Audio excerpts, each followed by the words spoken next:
Welcome back to Mimosas with Mickey. I'm Ruthie, I'm Mike. and this week we are going to be talking all you need to know about Galaxy's Edge, the Star Wars area at Walt Disney World. Mike is going to be our expert on it. I'm really looking forward to this episode. You ready? Yeah. I'm not an All expert. right, well, get the bubbles going. Okay, 3, 2, 1, and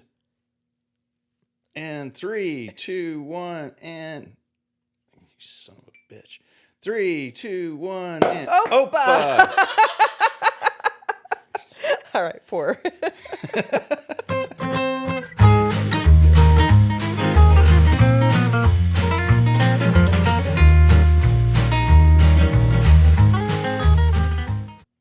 All right. Thank you. Let's All just right. get really settled in and relaxed because I don't know where this is going. Get all settled in and relaxed. So, the Star Wars land. Novices to Walt Disney World might say, where's Star Wars land? Well, first of all, it's called Galaxy's Edge is the area. It's in Disney's Hollywood Studios, one of the parks in Orlando. That would be a novice. And when Galaxy's Edge is the name of the land, but when you're there, you're actually on the planet Batuu is the name of the planet, which is located in the outer rim in the Star Wars universe, right? C.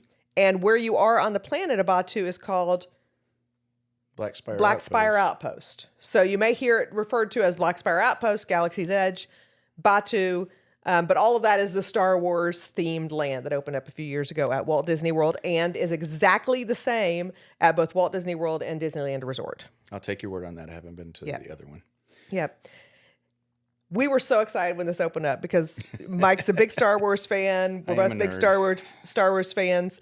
The way I cry walking down Main Street, when he walks into Batuu, he gets that emotional. So let's start there. What I want to know is I want you to tell me about the atmosphere when you walk from the Muppets area at Hollywood Studios, and then you go through a tunnel and you're in Okay, there's two ways Batuu. to get in. The first time that we went there, it was funny because it was really interesting. As we go down Main Street, when we go to Magic Kingdom, it is definitely an emotional time for you. I mean, it is tears are pouring. It is a happy tear. It is the start of a vacation. That's the thing that we talked about on our last episode is the magic. Okay, one of the things that I think that did really, really well. We went in, as Ruthie said, the Muppet and the what is the tavern? Baseline Tap House. Baseline Tap House. Right across from Star Tours. Right, yes. And so we went in that entrance, and like Ruthie alluded to, there is a tunnel that you go through, and the noises stop from one world as they do when you walk into another world. And this particular entrance that we get into, because there are two, the second one, you go through Toy Story Land, and you're coming in the opposite side. I did not go into that the first time. When I walked in, she had the camera on me. I didn't cry, but my mouth was open the entire time. He was astonished and amazed. There was a lot to take in. The sounds of the planet. So what kind of sounds are? What does another planet sound like? Boy, that's it's more of a quiet. It was like almost so on Batuu, the side that we came in on is more like it was like a jungle-ish kind of atmosphere. So there was a lot of that noise that you would get. Ambient, like insect noises. Yeah, a lot of that. No music. No, there was no music at all. That was a crazy thing. You're not walking in hearing the Cantina song or the Imperial March or anything else from Star Wars. You don't get that until you get into the heart of Batuu on the Black Spire Outpost. But the thing is, on Batuu, they don't know what Star Wars is because the idea is that you are in universe. There are no shirts that say Star Wars. There are no shirts that say Galaxy's Edge. Only people wearing them. Right, but you can't buy a shirt that says Star Wars in there because it's like you're at shops that would be on that planet, which is really cool, I think. Everything in the marketplace is true to any Tatooine, any of Rebels. If you watch Rebels, anything if you watch Clone Wars, when they go to the back Outer Rim, this marketplace mimics every one of those. It's down to the T, from every shop in there, and you can buy clothing, you can buy blue popcorn, and you can get all kinds of things in I these like places. the toy shop. So it's Toy toy shop, shop that's yes. aimed at the kind of toys that you would buy on this planet. So there's Yes. little stuffed animals. They're like the kinds of stuffed animals of animals that are in the Star Wars universe. Yeah, There's it is totally immersive. games that don't exist, Well, you know? so that was what was weird to me. You walk in through this tunnel, you get jungle. You're not really seeing anything that relates or you would identify as Star Wars at this point. Right. The first thing you see is an Anakin type cruiser, Yeah. spaceship, and then you see an X-wing, and then now, But they're because it not- wasn't there before, you have basically you're walking into the Rebel base from the side we came in on. Yeah. So you're getting to see the Rebels at this point. So the ships are off to the side, There's one on the right, one on and the there's cast members that are dressed up like they are living on this rebel base, and they're working on them. Mm-hmm. And every once in a while, you'll see like Rey and Chewie come out and work on them. You'll see, some of the characters, but in general, it's just they're people. It's people that are working on the rebel base.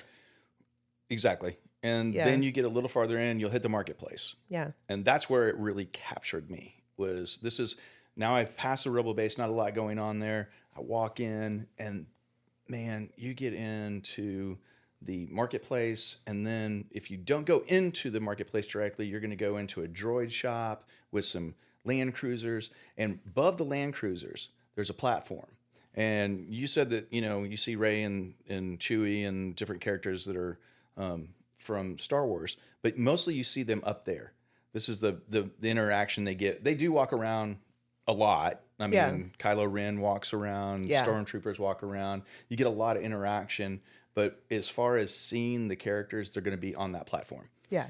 And boy, then you got to get into the backside of everything. And then honestly, walking through the marketplace, going up and over and back down. And then what do you there see? You got the Millennium Falcon. Larger than life. I mean, it just is full scale, huge. perfect. It is amazing. And you can cross your fingers and hope that you get your picture with nobody walking in front of you or behind you. If you go first thing in the morning or late Yes. at night, you can do it easily. Oh, and as far as picture taking, right outside of the, because you told me not to say it wrong. The rooster rotor? Ronto Roasters. The Ronto roaster. Right outside. You walk towards the Millennium Falcon. You don't go down the steps. You have to be there. But you don't go down the steps. You go to the left. And there's a line. People are like standing there on like a balcony. Like a look over. And it's like a look over at the Falcon. Good picture. Find a cast member there, because that cast member has a pad that on the opposite side of the courtyard, on the other side of the Falcon, they're going to be taking your picture. It's a long distance. It's a long distance view. It's a zoom in and it's a zoom out, and it's a really cool picture. And they put X-wings flying over you and everything. Probably one of the best pictures you can get taken down there. So probably I want to add that to the atmosphere. You're hearing noises of the city. You're hearing insects when you're out away from people, and you also hear ships flying over. And that's just the coolest thing. Like all of a sudden you'll hear, it's a ship flying over somewhere. Absolutely. Very cool. And then once you get past the Falcon and then you're kind of walking through the back streets, you'll see another ship. And this is an Imperial ship. First Order. The First Order. And what you'll see a lot of times is stormtroopers standing around protecting it. And a lot of times you'll see Kylo Ren. Or the general. Would be there. And they're doing a whole shakedown of, if you've seen the Rebels, we're the Rebels. And it's a great really show. Fun. It's a really good show. It's really fun. Like I said, the atmosphere is there. You're fully immersed. Yeah. I have never been into a land where they shut everything down sensory-wise on both entrances. Mm-hmm. I mean, Toy Story Land, the walk-in, let me tell you something. That is kids running around, cotton candy, all this Yeah. noise going on, Then you get there. and then you get there, and it's quiet through that. Even with all the walkthrough. people in there, it gets quiet. It's really Yeah. crazy because they don't have the music playing. And I think that really just keeps like this atmosphere. And like you said, you get in the marketplace, it's a little bit more bustling. But even, it's when you go there, especially in the marketplace, I'm going to ask you to look up because the wires and the stuff trying to make it like this is a city on a desert. There's ships on top of the spires. Yeah, you're so far in this outpost, and like the power lines running, it's just so immersive. It's so immersive. It's so cool. Again, it just blew me away. I mean, I had no real words to say for it other than job well done. I know they took a long time. I remember when they started working, I was in Toy Story Land. I was trying to get up as high as I could on whatever see on the other side of the fence. if you could see something that they were building over there, and you get the top of some of the You can see mountains. the top of the spires, yeah. Yeah, and that was about it, boy. But when you walked in, it was really... And every time I walk into it now, I know what I'm looking for. I know what's there, and I really enjoy it. And it takes me to that world, and boom. Now I can focus on... I'm outside of Hollywood Yeah. studios. Yeah. You're somewhere else. I'm somewhere else. And, man, they just did a great job on that. Such a good job. So before we get to the main event of it, the attractions, I want to talk a little bit more. We talked a little bit about the shopping. We didn't mention Doc Ondor's, which is the antiquities dealer. So Doc Ondor is a guy who's created collections from the universe. And so this is where you can go in there and you can see the really nice lightsabers. You can see they have animatronics of some of the creatures like in cages. Like you can go see Star Wars themed creatures that like he's captured. This is one of the places that when the first couple of times we went there was a line and they had cast members outside because so many people wanted to go in there. Yeah. And they could only let so many people in there because you cannot move around. Right. It's a very crowded. It's like you walked into a crazy antique store on some planet. So you know how you come off of Star Tours and you go into that... The gift shop. Gift shop, right? Right. And it's really focused to the younglings. When they go through there, they're going to build a plastic lightsaber. Yeah. They're going to buy some... toys, or might get some clothing or something. It's a gift like shop. that. And things say Star Wars in that. And they do in that. When you go into this shop, though, first of all, you'll never be able to, unless you're purchasing one of these sabers, you're not, even getting up to the glass to look at them, there's a line of people. Yeah. And they are no joke. These are really nice lightsabers. And the rest of the store is hard to get around in. Me, I don't like claustrophobic kind of situations, so when I go in there, I have to have a purpose. I'm looking for something because there are a lot of people in this, and it is probably one of the most visited shops. Oh yeah, it's really for busy. sure, because it is probably the best quality of everything. Yeah, it's really cool. If you're looking for a special collectible, that's a place to go. go. Clothing to yeah, the Jedi robes. Yeah. Really cool. Yeah, it's not a gift shop. It is not a gift shop. No. It is serious money. It's collectibles. It's collectibles. It's cool to go and look around. Yeah, that is a fun place. I don't spend a lot of time in there. No. We'll get into it later about my lightsaber. Well, so let's jump to that. So before we get to the attractions, before we get to the rides, there are experiences there that you can book. Before we get to let's start with Savi's. Let's start with lightsaber. Okay, Savi's. So you have to put. Let me give the logistics of it first. So you definitely want to pre-book your Savi's reservation. You're not going to be able to walk up the day of and make a reservation unless you're there on a very slow day. You can make the reservations on My Disney Experience. You have to prepay for it. It's not cheap. It's around $260 a person to do it, last I saw. That doesn't only get you the lightsaber, it gets you an experience. So now I want you to talk a little bit, without spoilers, because it is a really cool experience. But can I tell them the biggest spoiler? No spoilers. Okay. No spoilers. I had the hardest time finding the place. Well, that's not a spoiler. So let's talk about that. There's not a sign that says Savi's. No. And if you ask a cast member, hey, where do I go build a lightsaber? What are they going to say? No idea what They're you're going talking to say about. lightsabers are illegal. Yes. You can't build a lightsaber. What are you talking about? What are you talking about? But then if you start to walk away or if you act frustrated, they'll say, but You might find somebody who knows something down in this area. there's a junk dealer named Junk dealer, Savi's who yeah. might know something about it. Yeah. But there's no sign, there's no directions how you go build your lightsaber, but you kind of just need to know where to go. Yeah.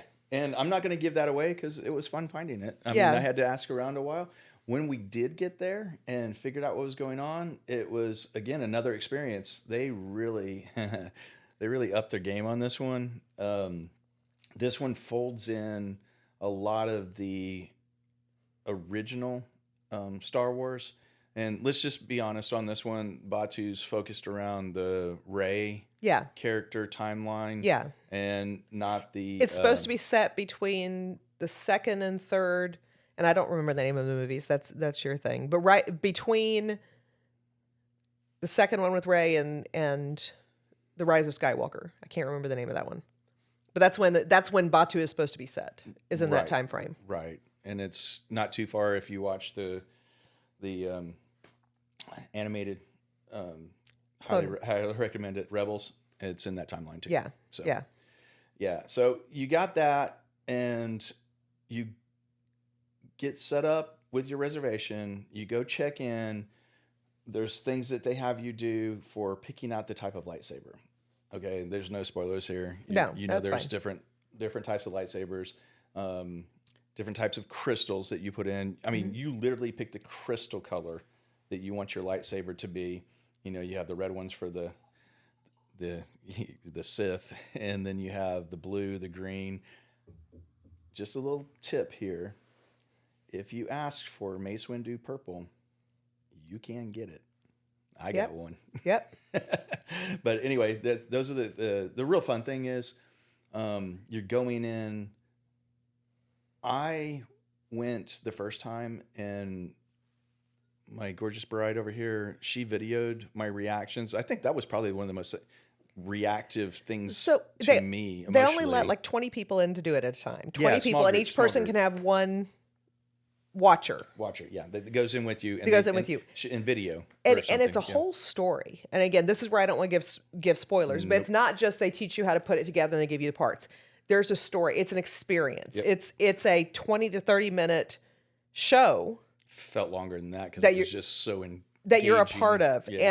and it's like you're going into a secret place, and you know, because again, lightsabers are illegal.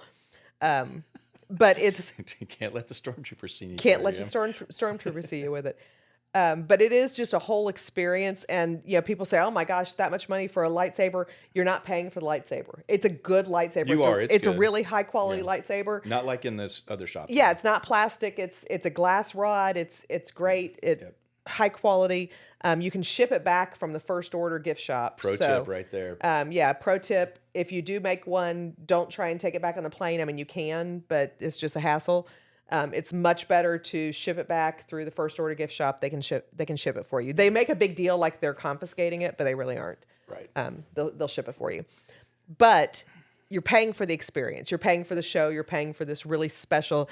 I'm so glad we did it. Totally worth it. We did it twice. He built one, and then I built one the next year. So I built one for her, and she built one for me. Yeah. I picked out what he was going to make in his, and he picked out what I was going to make in mine. So that was fun. Funny. So the other thing you can make there is a droid, and I did the droid building experience. And the droid building experience is fun.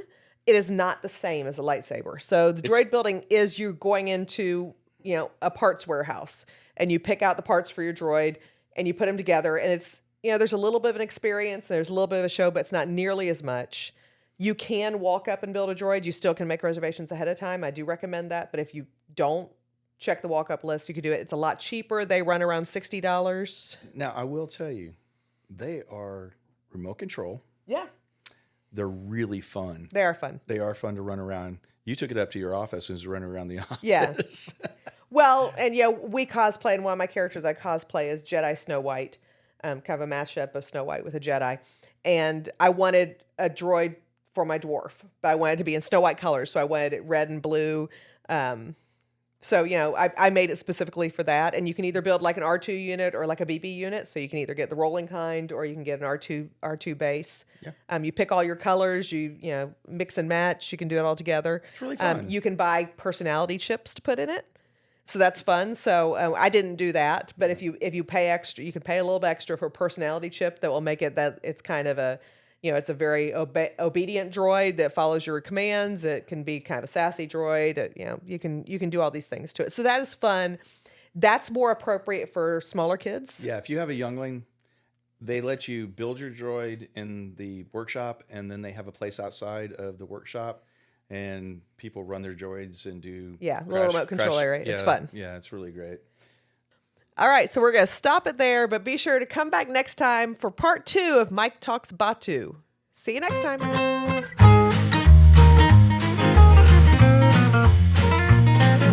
Thanks for listening to Mimosas with Mickey. I hope you enjoyed the episode today. We had a lot of fun bringing it to you. I want to ask that you follow us on our socials, Facebook, Instagram, Mimosas with Mickey. Give us a 5-star review. Give us some notes. Tell us what you liked, didn't like. Tell us what you want to hear about next.